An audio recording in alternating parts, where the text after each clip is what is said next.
నమస్తే, welcome to SS9 news. ముందుగా headlines. పవిత్ర మొహరం పుణ్యదినాల సందర్భంగా ముస్లిం సోదర సోదరీమణులకి శుభం కలిగేలా చూడాలని ఆకాంక్షిస్తున్నట్లు సీఎం చంద్రబాబు వెల్లడి. అమరవీరుడు ఇమాం హుస్సేన్ ను ఆదర్శంగా తీసుకోవాలన్న చంద్రబాబు. వ్యవసాయ శాఖ కమిషనర్ గా బాధ్యతలు స్వీకరించిన ఎస్ ఢిల్లీరావు. శతాబ్దాల కాలం నుంచి అన్నపూర్ణగా పేరుగాంచిన ఆంధ్రప్రదేశ్ రాష్ట్రంలో రైతుల ఆదాయం పెంపే లక్ష్యమని ఢిల్లీరావు వెల్లడి.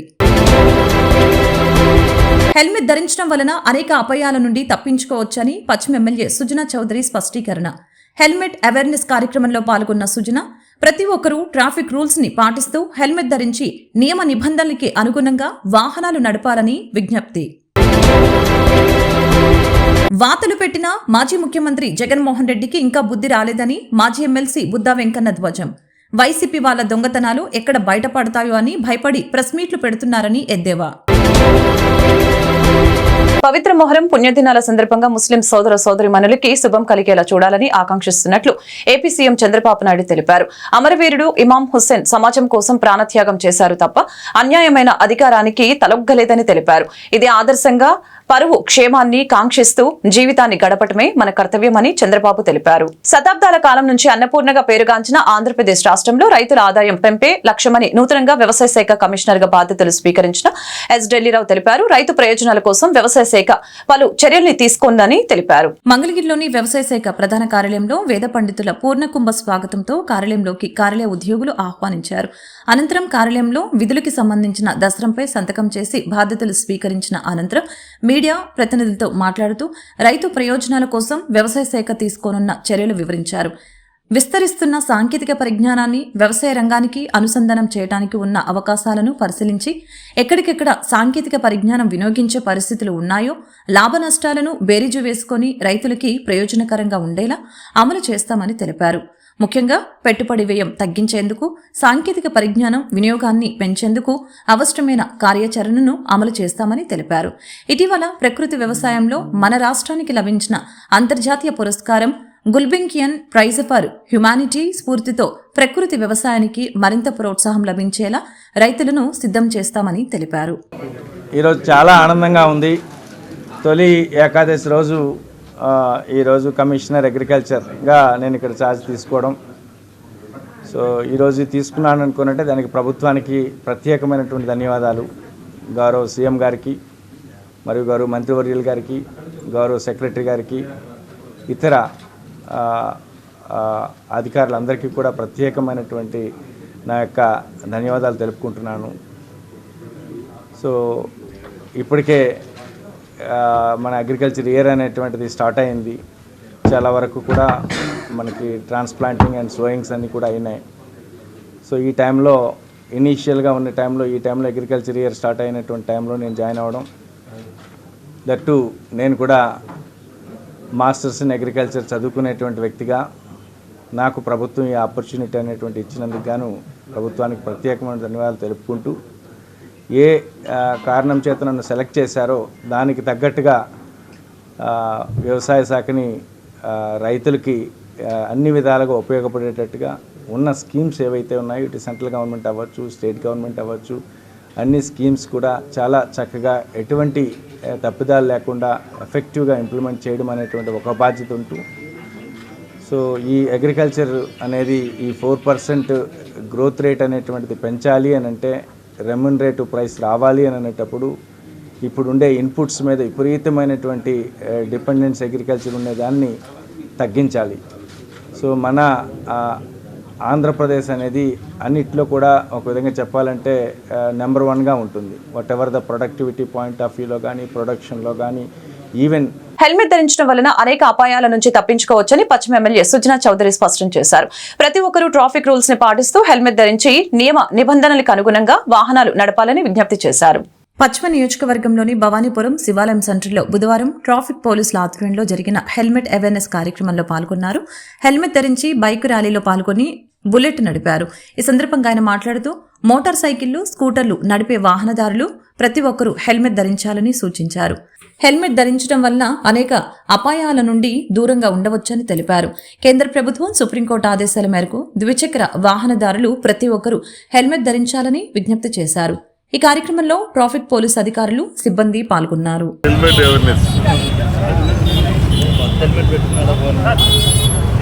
బాను పక్కొచ్చాను.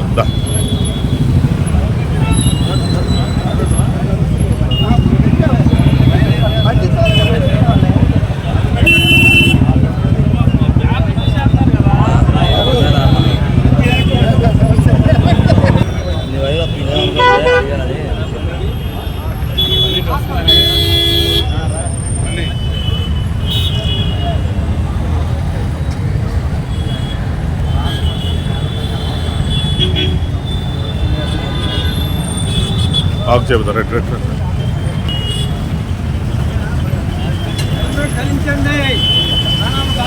లాగని చెప్పండి అన్న.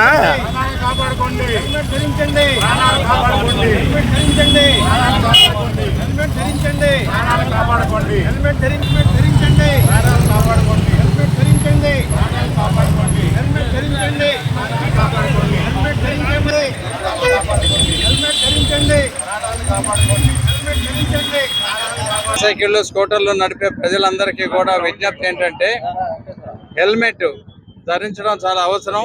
హెల్మెట్ ధరిస్తే అనేక అపాయాలకి దూరంగా ఉండొచ్చు. ఎందుకంటే ఎప్పుడు యాక్సిడెంట్ అనేది ఎప్పుడు ఎలా జరుగుతుందో ఎవరికి తెలియదు. కాబట్టి దయచేసి కేంద్ర ప్రభుత్వం మరియు సుప్రీంకోర్టు వారి ఆదేశాల మేరకు అందరూ కూడా హెల్మెట్ ధరించాలని, హెల్మెట్లు కూడా అంతకంటే ఎక్కువ ఫైన్ వేస్తూ ఉన్నారు. మీరు లా అబైడింగ్ సిటిజన్స్ కింద మీరు అందరూ 2 వీలర్స్ నడిపే వాళ్ళందరూ కూడా హెల్మెట్ ధరించవలసిందిగా కోరుకుంటా ఉన్నాను. ఒక్క పశ్చిమ నియోజకవర్గమే కాదు, అన్ని సిటీల్లో కూడా ఇది పెద్ద సమస్యగా ఉంది. అందరికీ కూడా ఇది నా విజ్ఞప్తి. ఆంధ్రప్రదేశ్, తెలంగాణ రాష్ట్రాల్లో రాగల 24 గంటల్లో కొన్ని జిల్లాల్లో తేలికపాటి నుంచి మోస్తరు వర్షాలు కురిసే అవకాశం ఉందని, అదే సమయంలో మరికొన్ని జిల్లాల్లో భారీ నుంచి అతి భారీ వర్షాలు కురిసే అవకాశం ఉందని వాతావరణ శాఖ వెల్లడించింది. రాగల 24 గంటల్లో కొన్ని జిల్లాల్లో తేలికపాటి నుంచి మోస్తరు వర్షాలు కురిసే అవకాశం ఉందని, అదే సమయంలో మరికొన్ని జిల్లాల్లో భారీ నుంచి అతి భారీ వర్షాలు కురిసే అవకాశం ఉందని వాతావరణ శాఖ వెల్లడించింది.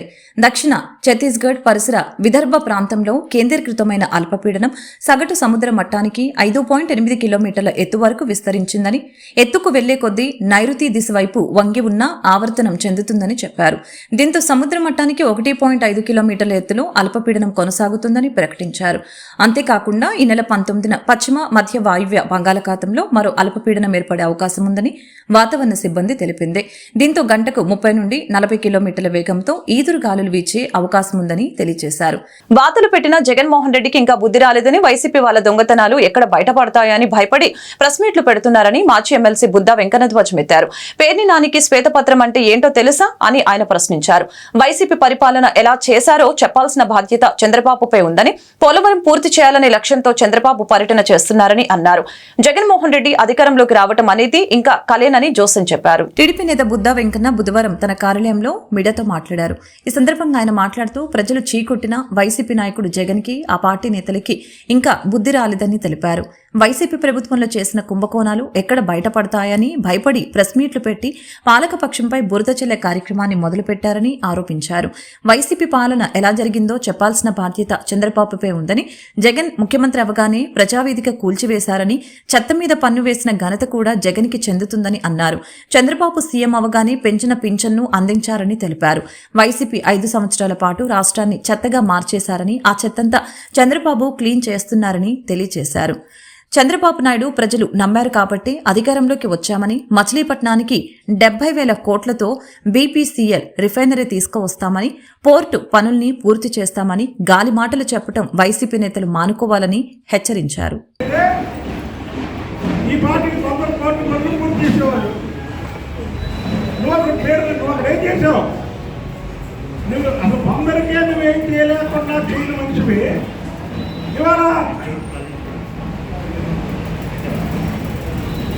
జగన్మోహన్ రెడ్డి మాట్లాడమన్నారు, పిల్లల్ని పారిపోయి నువ్వు కుప్పింగ్గా వస్తున్నావు. అమరావతి పూర్తి చేస్తాడు చంద్రబాబు గారు, దాంట్లో రెండో ప్రశ్నే లేదు. పోలవరం పూర్తి చేస్తాడు. మచిలీపట్నంలో 70,000 కోట్లతో బీపీసీఎల్ రిఫైనరీ తీసుకొస్తున్నాం. దాని గురించి మాట్లాడు, ఆ పేరు కానీ మీరు జగన్మోహన్ రెడ్డికి అంత బాగా ఓడినా మీకేం బాగా రాదు. ఎందుకు రాదంటే జగన్మోహన్ రెడ్డి మళ్ళీ అధికారంలో రావడం అనేది కళ. ఈ రాష్ట్రంలో జగన్మోహన్ రెడ్డి గారు మళ్ళీ ముఖ్యమంత్రి చేయడం అనేది కళ. మీరేదో అనుకున్నారు చంద్రబాబు నాయుడు గారికి 23 సీట్లు వచ్చినాయి కదా, మళ్ళీ చంద్రబాబు నాయుడు గారు 2024లో ఇంటింటికి తాగునీటిని అందించే జలజీవన్ మిషన్ పథకం రాష్ట్రంలో అమలుపై కేంద్ర ప్రభుత్వం దృష్టి సారించింది. జలశక్తి మంత్రి సిఆర్ పాటిల్ ఈ నెల 19న ఢిల్లీలో దీనిపై సమీక్ష నిర్వహించనున్నారు. రాష్ట్ర పంచాయతీరాజ్ గ్రామీణాభివృద్ధి శాఖ మంత్రి పవన్ కళ్యాణ్ సమావేశానికి హాజరవుతున్నారు. 5 ఏళ్ల వైసీపీ ప్రభుత్వంలో ఈ పథకం అమలు అస్తవ్యస్తంగా తయారైందని తెలిపారు. రాష్ట్ర వాటా నిధులు సరిగ్గా కేటాయించిన కారణంగా పనుల నిర్వహణపై తీవ్ర ప్రభావం చూపింది. గత ప్రభుత్వంలో తాము ఎదుర్కొన్న సమస్యలు, పడుతున్న బాధలకి పరిష్కారం లభించగా ప్రజలు అనేక రకాల ఇబ్బందులు పడ్డారు. ప్రజాప్రభుత్వం కొలువు తీరటంతో తమ సమస్యలకి, కష్టాలకి పరిష్కారం లభిస్తుందనే విశ్వాసంతో మంగళగిరితో పాటు రాష్ట్ర వ్యాప్తంగా ప్రజలు విద్య, ఐటీ, ఎలక్ట్రానిక్స్ శాఖల మంత్రి నారా లోకేష్ నిర్వహిస్తున్న ప్రజా దర్బారుకు పెద్ద ఎత్తున తరలివస్తున్నారు. ఉండవల్లిలోని నివాసంలో 17వ రోజు ప్రజా దర్బారుకు విన్నపాలు వెల్లువెత్తాయి. ప్రతి ఒక్కరి సమస్యల్ని వింటున్న మంత్రి లోకేష్ పరిష్కారానికి కృషి చేస్తూ ఉండటంతో బాధితులు హర్షం వ్యక్తం చేస్తున్నారు. గత ప్రభుత్వంలో పరిష్కారం కాని సమస్యలకి ప్రజా దర్బారు ద్వారా భరోసా లభిస్తూ ఉండటంతో ఆనందంగా తిరిగి వెళ్తున్నారు. యువనేతకు కృతజ్ఞతలు తెలియజేస్తున్నారు. గత ప్రభుత్వంలో సెంటు పట్టా కింద సేకరించిన తమ అసెండ్ భూములకు ఎలాంటి నష్టపరిహారం చెల్లించలేదని, పరిహారం ఇప్పించి ఆదుకోవాలని ఏలూరు జిల్లా శనివారపుపేటకు చెందిన రైతులు నారా లోకేష్ ను కలిసి విజ్ఞప్తి చేశారు. ప్రేమ వివాహం చేసుకున్న తమ కుమారుడిని గత ప్రభుత్వ హయాంలో వైసీపీ నాయకుల అండతో యువతి కుటుంబం కిరాతకంగా హతమార్చారని, తగిన న్యాయం చేయాలని మంగళగిరి మండలం నవలూరికి చెందిన సత్తెనపల్లి రామాంజనేయులు మంత్రి లోకేష్ ను కలిసి కన్నీటి పర్యంతమయ్యారు. వారి సమస్యల్ని పరిష్కరిస్తామని లోకేష్ భరోసా ఇచ్చారు. కృష్ణా జిల్లా నూతన ఎస్పీగా నేడు ఆర్ గంగాధర్రావు బాధ్యతలు స్వీకరించారు. ఇప్పటి వరకు అద్నాన్ నయీం అస్మి ఐపీఎస్ కృష్ణా జిల్లా ఎస్పీగా బాధ్యతలు నిర్వహించగా సాధారణ బదిలీలో భాగంగా భీమవరం జిల్లా ఎస్పీగా బదిలీ కావడంతో ఆ స్థానంలో ఆర్ గంగాధర్రావు బాధ్యతలు స్వీకరించారు. జిల్లా పోలీస్ కార్యాలయానికి విచ్చేసిన నూతన ఎస్పీకి సిబ్బంది గౌరవ వందనం సమర్పించారు. జిల్లా ఎస్పీగా బాధ్యతలు స్వీకరించిన అనంతరం ఎస్పీని additional SP admin G Venkateswararao, AR additional SP SVD Prasad, డీఎస్పీలు, పోలీసు అధికారులు, సిబ్బంది మర్యాదపూర్వకంగా కలిసి పుష్పగుచ్చాలు అందజేసి శుభాకాంక్షలు తెలిపారు.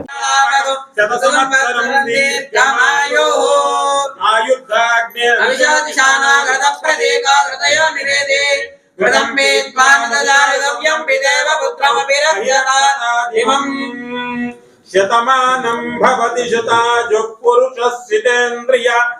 జగన్మాత దుర్గమ్మకు ఎంపీ సతీమణి కేశినేని జానకి లక్ష్మి సారె సమర్పించారు.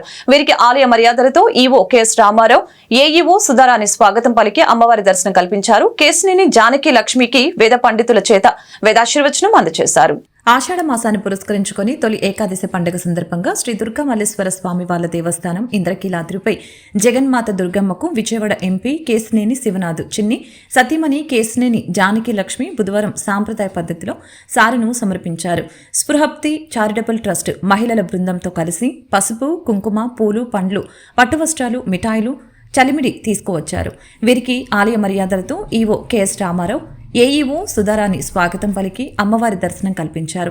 కేశినేని జానకి లక్ష్మి అమ్మవారికి పూలజడ సమర్పించడంతో పాటు ప్రత్యేక పూజలు నిర్వహించారు. అనంతరం కేశినేని జానకి లక్ష్మి ఆశీర్వచన మండపంలో వేద పండితులు ఆశీర్వచనాలు అందుకున్నారు.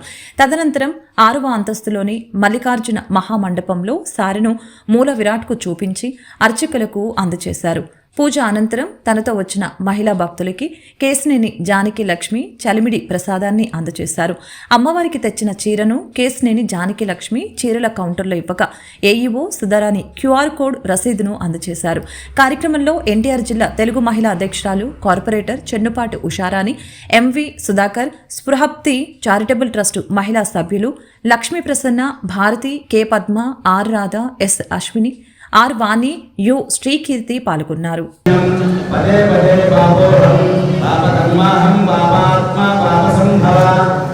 ఉద్యోగ, వ్యాపార, రాజకీయ పరంపరైన ఉన్నత స్థాయి అధికార యోగ్యతా సిద్ధి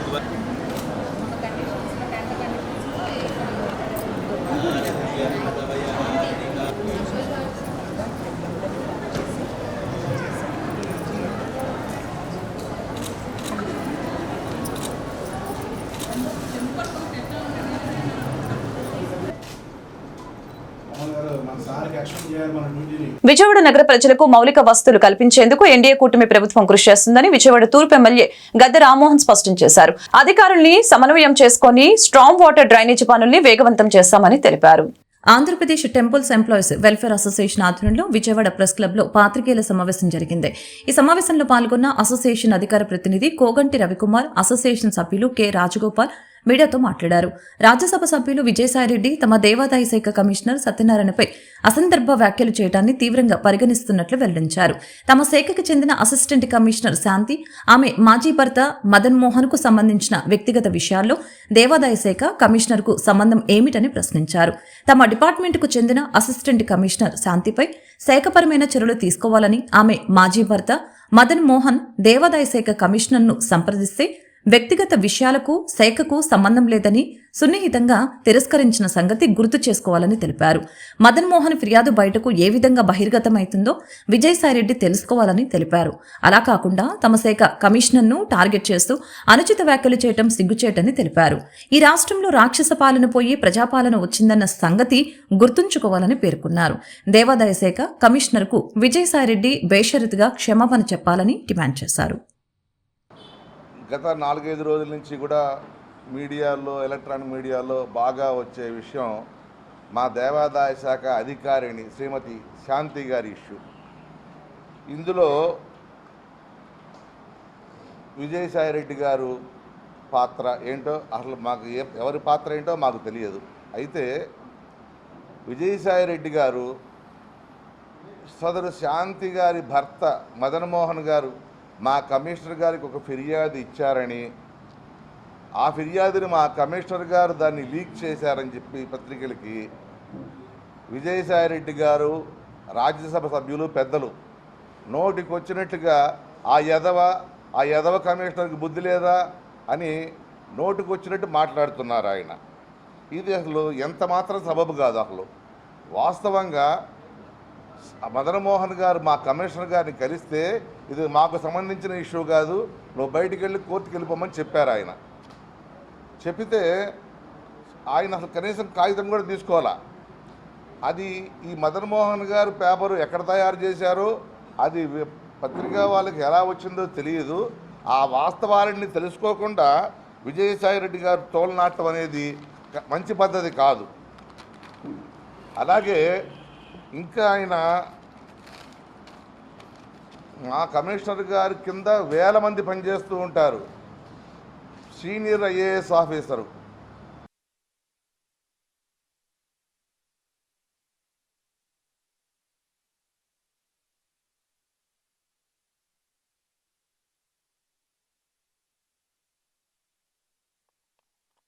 ఇటీవల కొన్ని సంఘటనల నేపథ్యంలో మా కమిషనర్ శ్రీ సత్యనారాయణ గారి మీద పెద్దల సభని వేరే ఒక రాజ్యసభ సభ్యుడు శ్రీ విజయసాయిరెడ్డి గారు చాలా అనుచితంగా మాట్లాడారు. ఆ విషయం మా అందరి మనసులను కలిచివేసింది. మమ్మల్నే కాకుండా మీడియాని కూడా ఆయన ఇష్టం వచ్చినట్టు తోలాటం అనేది చాలా ఇబ్బందికరమైనటువంటి పరిస్థితి సృష్టించింది. ఈ ఆంధ్రప్రదేశ్లో ఉన్నటువంటి అన్ని శాఖలు వేరు, మా దేవాదాయ శాఖ వేరు. మా దేవాదాయ శాఖ ప్రభుత్వ నిధుల సహాయంతో నడవడం లేదు, స్వయం ప్రతిపత్తి గల శాఖ. ఈ శాఖ స్వయం ప్రతిపత్తిని కాపాడడానికి మా కమిషనర్ గారు సాయశక్తిలా కృషి చేస్తున్నారు. వారు మా ఎంప్లాయీస్లో ఉన్నటువంటి చిన్న స్థాయి ఉద్యోగులు కూడా సాధారణంగా పిలిచి మాట్లాడి అతని యొక్క సమస్యలు ఎవరు ఉంటే తెలుసుకుని రాజ్యసభ సభ్యులు వైఎస్ఆర్సీపీ నేత విజయసాయిరెడ్డి ఆంధ్రప్రదేశ్ దేవాదాయ శాఖ డిపార్ట్మెంట్ కమిషనర్ సత్యనారాయణను టార్గెట్ చేస్తూ అనుచిత వ్యాఖ్యలు చేయడాన్ని తీవ్రంగా ఖండిస్తున్నట్లు Andhra Pradesh temples employees welfare association ప్రతినిధులు పేర్కొన్నారు. నిబద్ధత, నిజాయితీ కలిగిన వ్యక్తిపై పిచ్చి ప్రేల పేలితే సహించేది లేదని వార్నింగ్ ఇచ్చారు. విజయసాయిరెడ్డిపై ఆరోపణలు చేసింది దేవాదాయ శాఖ కమిషనరేనన్న అఖిల భారత పద్మశాలి సంఘం, కోస్తా ఆంధ్ర పద్మశాలి సంఘం, రాయలసీమ ప్రాంతం పద్మశాలి సంఘం ఆధ్వర్యంలో విజయవాడ ప్రెస్ క్లబ్ లో బుధవారం పాత్రికేయుల సమావేశం జరిగింది. ఈ సందర్భంగా సంఘ ప్రతినిధులు మాట్లాడుతూ పద్మశాలి సంఘాలన్నీ ఒక తాటిపైకి వచ్చిన నేపథ్యంలో వచ్చే నెల 11వ తేదీ విజయవాడ తుమ్మలపల్లి కళాక్షేత్రంలో ఆంధ్రప్రదేశ్ రాష్ట్ర పద్మశాలీయుల ఆత్మీయ సమావేశం ఘనంగా నిర్వహించనున్నట్లు తెలియజేశారు. చలో విజయవాడ పేరిట నిర్వహించే ఈ కార్యక్రమానికి పద్మశాలీయ కుల బాంధవులు, ఉద్యోగ వ్యాపార సంఘాలు, గ్రామ మండల నియోజకవర్గ జిల్లా ప్రాంత పద్మశాలీల సంఘాలు, మహిళా యువజన అన్ని అనుబంధ సంఘాలు, పద్మశాలి కళ్యాణ మండప నిర్వాహకులు, శ్రీ మార్కండేయ స్వామి, శ్రీ భద్రావతి సమేత భావన ఋషి స్వామి దేవాలయాల నిర్వాహకులు, స్థానిక సంస్థల ప్రజా ప్రతినిధులు తరలి రావాలని పిలుపునిచ్చారు.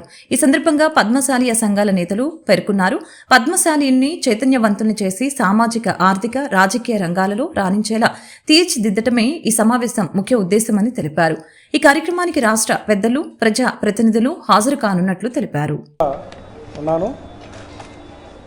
ఈరోజు ప్రధానంగా ఆగస్టు 11వ తారీఖు నాడు విజయవాడ తుమ్మలపల్లి కళాక్షేత్రంలో అఖిల భారత పద్మశాలి సంఘం ఆధ్వర్యంలో కోస్తాంధ్ర, రాయలసీమ ప్రాంత సంఘాల సంయుక్త నిర్వహణలో పెద్ద ఎత్తున ఒక ఆత్మీయ సమావేశం పెట్టాలనే ఆలోచనతో గత నెల 23వ తారీఖు నాడు విజయవాడలో పద్మశాలి కళ్యాణ మండపం జరిగిన సమావేశంలో తీర్మానించడం జరిగింది. దరిమిల 7వ తారీఖు జూలై 7వ తారీఖు నాడు పొద్దుటూరులో కూడా మరో సమావేశం ఏర్పాటు చేసుకుని దీన్ని కంక్లూడ్ చేసుకుంటూ వచ్చే నెల అంటే ఆగస్టు 11వ తారీఖు నాడు పద్మశాలి ఆత్మీయ సమావేశం జరపడానికి పూర్తి అంగులతో ఈరోజు పత్రికా విలేకరుల సమావేశంలో తెలియజేయడం జరుగుతూ ఉంది.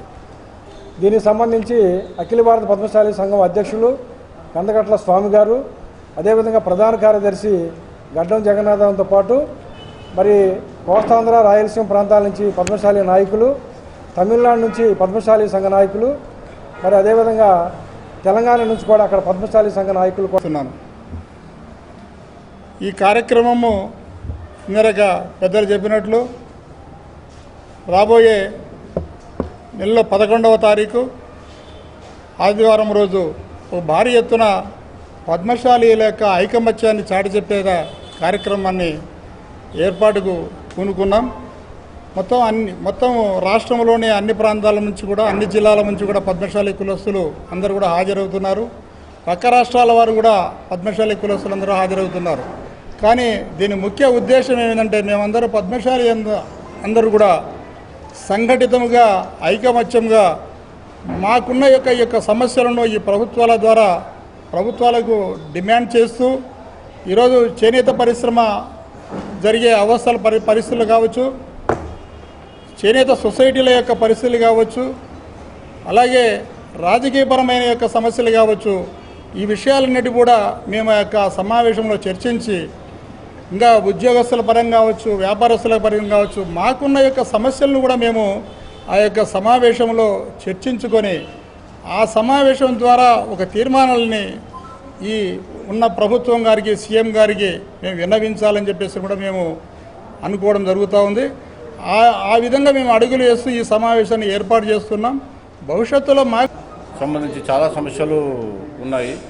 వీటి పరిష్కారం చూపే దిశగా ప్రస్తుత ముఖ్యమంత్రి గారిని మేము రిప్రజెంటేషన్ ద్వారా కొన్ని సమస్యలు వివరించి మా సామాజిక వర్గానికి మరియు చేనేత సామాజిక వర్గానికి సంబంధించిన సమస్యలు తెలిపి వాటి పరిష్కారం కొరకు మేము వారికి రిక్వెస్ట్ చేయాలని అనుకుంటున్నాము. అలాగే ముఖ్యంగా రాజకీయంగా మేము ఎదుగుదల కొంచెం తక్కువ ఉంది. ఆ విషయంలో కూడా మన ముఖ్యమంత్రి గారికి మన రిప్రజెంటేషన్ ఇచ్చి రాజకీయంగా మా డిమాండ్లను పరిష్కరించాలని కోరుకుంటూ మా ఉన్నతికి వారు దోహదపడాలని మనస్ఫూర్తిగా కోరుకుంటూ ఈ సామాజిక వర్గం యొక్క సమస్యలన్నింటినీ మీరు పరిష్కరించి ఈ ఆత్మీయ సమావేశానికి పద్మశాలీలందరూ పెద్ద ఎత్తున హాజరై విజయవంతం చేయవలసిందిగా కోరుకుంటున్నాను. Thank you అనండాలి.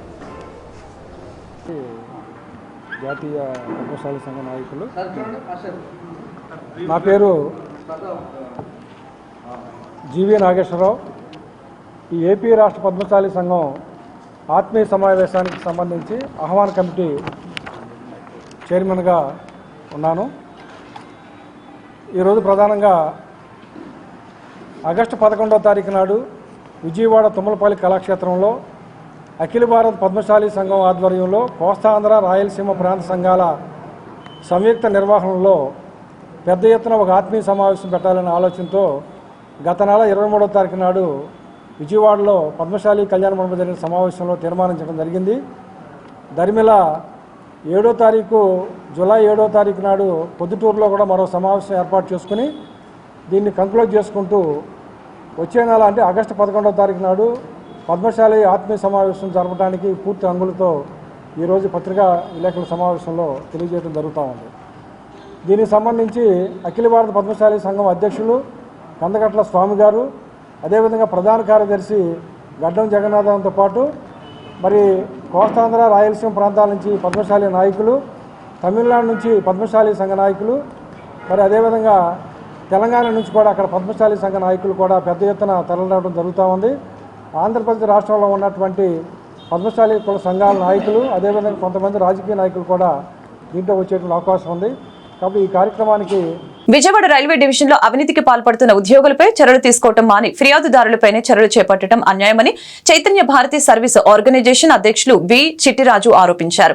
నూజివీడు సెక్షన్ లో టీపీటీఆర్ మరియు టీఆర్టీ పనుల్లో కోట్ల రూపాయల అవినీతి జరిగిందని తెలియజేశారు. అవినీతికి పాల్పడుతున్న సంబంధిత అధికారులపై ఫిర్యాదు చేసిన రైల్వే ఉద్యోగి విక్టర్ బాబుపైనే చర్యలు చేపట్టడం జరిగిందని మీడియాకు వెల్లడించారు. చైతన్య భారతి సర్వీసు ఆర్గనైజేషన్ అధ్యక్షులు B Chittiraju Vijayawada press club లో విలేకరులతో మాట్లాడారు. ఈ సందర్భంగా ఆయన మాట్లాడుతూ విజయవాడ రైల్వే డివిజన్ పరిధిలో కొందరు రైల్వే అధికారులు అవినీతి అక్రమాలకు పాల్పడుతున్నట్లు తోటి రైల్వే ఉద్యోగులు, సిపిఐ, విజిలెన్స్ దర్యాప్తు సంస్థలకు ఫిర్యాదు చేయడం జరిగిందని తెలియజేశారు. ఫిర్యాదుదారుల వివరాలను ఎవరిపై ఫిర్యాదు చేశారో వారికి సమాచారం అందించడంతో ఆ అధికారులు ఫిర్యాదు చేసిన వారిపై కక్షపూరిత ధోరణితో సర్వీస్ నుండి తొలగిస్తున్నారని, ఇలా ఇబ్బందులకు గురైన వారిలో చాలా మంది తనను సంప్రదించి న్యాయం జరిగేలా చూడాలని విజ్ఞప్తి చేయడం జరిగిందని తెలిపారు. ఈ క్రమంలోనే రైల్వే ఉద్యోగి విక్టర్ బాబు తన సెక్షన్లో జరుగుతున్న అవినీతిపై సంబంధిత అధికారి గురించి విజిలెన్స్ శాఖకు ఫిర్యాదు చేయగా ఆ విషయం తెలుసుకున్న ఆ అధికారి వివక్షతో విక్టర్ బాబును సస్పెండ్ చేశారని తెలిపారు. తమకు జరిగిన అన్యాయంపై కోర్టును ఆశ్రయించగా మరలా న్యాయం జరిగిందని గుర్తు చేశారు. ఎవరైనా రైల్వే ఉద్యోగులు రైల్వేలో జరుగుతున్న అవినీతి గురించి పై అధికారులపై ఫిర్యాదు చేస్తే క్రమంలో ఉద్యోగి పేరు, డిజిగ్నేషన్ వెల్లడించకుండా ఫిర్యాదు చేయమని విజ్ఞప్తి చేశారు. పేరు బి చిట్టిరాజు. నేను రైల్వే డిపార్ట్మెంట్లో చీఫ్ ఆఫీస్ సూపరింటెండెంట్ కింద పనిచేసి 2017లో వాలంటరీ రిటైర్మెంట్ తీసుకుని బయటకు వచ్చేసి చైతన్య భారత్ అనే ఒక సర్వీస్ సంస్థను ఏర్పాటు చేసి దాని ద్వారా మా అందరికీ కూడా సర్వీస్ని అందించదలుచుకున్నాను. నేను అలా విధంగా అందిస్తున్నాను. నాకు ఈ రైల్వే డిపార్ట్మెంట్ విజయవాడ డివిజన్లో పనిచేసినటువంటి ఈ డిపార్ట్మెంట్ తోటి నాకు చాలా సన్నిహిత బాంధవ్యాలు ఉన్నాయండి. ఈ ఎంప్లాయీస్ అందరూ కూడా వాళ్ళందరూ కూడా నేను డిఫెన్స్ కౌన్సిల్ కింద కూడా పనిచేస్తున్నాను రైల్వేలోను. ఈ భాగంలో చాలామంది రైల్వే ఎంప్లాయీస్ నా దగ్గరికి వచ్చి వాళ్ళని అన్యాయంగా ట్రాన్స్ఫర్ చేస్తున్నారని చెప్పేసి, వాళ్ళ మీద అన్యాయంగా డిసిప్లినరీ యాక్షన్స్ తీసుకున్నారని చెప్పేసి నా దగ్గరికి చాలామంది కంప్లైంట్స్ తీసుకొచ్చారు. ఏంటి సార్ ఇలాగ జరుగుతుందని చెప్పి నన్ను అడిగితే, నేను వాళ్ళ బ్యాక్గ్రౌండ్ అడిగేవాడిని, ఎందుకు నువ్వు ఇది చేశారు, నువ్వేం పనులు చేసావు నేను అడిగితే వాళ్ళు చెప్పేవారు అనమాట. సార్ నేను ఒక 2 వారాల క్రితం విజిలెన్స్కి మా డిపార్ట్మెంట్ ఆఫీసర్ మీద నేను ఒక కంప్లైంట్ రాశానండి, ఈ విధంగా అన్యాయం జరుగుతుంది, ఈ విధంగా ఆయన డబ్బులు తినేస్తున్నాడు, ఈ విధంగా కరప్షన్ జరుగుతుందని కరప్షన్ మీద నేను విజిలెన్స్కి రాశానండి, అది ఒకటే చేశాను సార్, నేను అంతకుమించి తెలిసి నేనేం చేయలేదని చెప్పిపోయాను. దాన్ని బట్టి మేము ఇలాంటి కేసులు చాలామంది చూస్తే ప్రతి వాళ్ళు కూడా ఈ యొక్క సఫరర్స్ ఎవరైతే ఉన్నారో బాధితులు అందరూ కూడా చెప్పేది ఒకటే మాట, వీళ్ళకి వచ్చిన ట్రాన్స్ఫర్స్ వీళ్ళకి మీద తీసుకున్నటువంటి డిసిప్లినరీ చర్యలుకి ముందు ఒక 2 వారాలు 3 నెలల క్రితం వీళ్ళు విజిలెన్స్కి కంప్లైంట్ రాశారు. సో దీన్ని బట్టి ప్రాబబిలిటీ మేము అర్థం చేసుకుంది ఏంటంటే, ఎప్పుడైతే వీళ్ళు విజిలెన్స్కి కంప్లైంట్ రాశారో ఆ విజిలెన్స్ ఆర్గనైజేషను దాన్ని లీక్ చేస్తుందండి ఈ డిపార్ట్మెంట్ ఆఫీసర్కి, నీ మీద కంప్లైంట్ వచ్చింది అని ఎప్పుడైతే లీక్ చేశారో ఈ డిపార్ట్మెంట్ ఆఫీసర్ అలర్ట్ అయిపోయి వీడిని ఇక్కడ ఉంచకూడదని చెప్పేసి వీడిని నుంచి వెంటనే ట్రాన్స్ఫర్ చేస్తున్నాడు, వెంటనే వీడి మీద ఛార్జ్ షీట్ ఫైల్ చేస్తున్నాడు, సస్పెండ్ చేస్తున్నాడు వీడిని. అలాగే డిసిప్లినరీ ప్రొసీడింగ్ స్టార్ట్ చేసి రిమూవ్ చేసేస్తున్నాడు, వీడి జీవితాన్ని నాశనం చేసేస్తున్నాడు. ఇదంతా దేని గురించి వచ్చింది? నువ్వు విజిలెన్స్ కంప్లైంట్కి నీ పేరు మీద కన్సర్న్ ఆఫీసర్ మీద నువ్వు ఆ కరప్షన్ మీద రాశావు కాబట్టి నీ మీద ఈ వేటు పడింది. అంటే నువ్వేం. వార్తలు ముగించే ముందు ముఖ్యాంశాలు మరొకసారి. పవిత్ర మొహరం పుణ్యదినాల సందర్భంగా ముస్లిం సోదర సోదరీమణులకి శుభం కలిగేలా చూడాలని ఆకాంక్షిస్తున్నట్లు సీఎం చంద్రబాబు వెల్లడి. అమరవీరుడు ఇమాం హుస్సేన్ను ఆదర్శంగా తీసుకోవాలన్న చంద్రబాబు. వ్యవసాయ శాఖ కమిషనర్గా బాధ్యతలు స్వీకరించిన ఎస్ ఢిల్లీరావు. శతాబ్దాల కాలం నుంచి అన్నపూర్ణగా పేరుగాంచిన ఆంధ్రప్రదేశ్ రాష్ట్రంలో రైతుల ఆదాయం పెంపే లక్ష్యమని ఢిల్లీరావు వెల్లడి. హెల్మెట్ ధరించడం వలన అనేక అపాయాల నుండి తప్పించుకోవచ్చని పశ్చిమ ఎమ్మెల్యే సుజనా చౌదరి స్పష్టీకరణ. హెల్మెట్ అవేర్నెస్ కార్యక్రమంలో పాల్గొన్న సుజన ప్రతి ఒక్కరూ ట్రాఫిక్ రూల్స్ ని పాటిస్తూ హెల్మెట్ ధరించి నియమ నిబంధనలకి అనుగుణంగా వాహనాలు నడపాలని విజ్ఞప్తి. వాతలు పెట్టిన మాజీ ముఖ్యమంత్రి జగన్మోహన్ రెడ్డికి ఇంకా బుద్ధి రాలేదని మాజీ ఎమ్మెల్సీ బుద్దా వెంకన్న ధ్వజం. వైసీపీ వాళ్ళ దొంగతనాలు ఎక్కడ బయటపడతాయో అని భయపడి ప్రెస్ మీట్లు పెడుతున్నారని ఎద్దేవా. ఈ వార్తలు ఇంతటితో సమాప్తం. మరొక బులెటిన్ మళ్ళీ కలుద్దాం. నమస్కారం.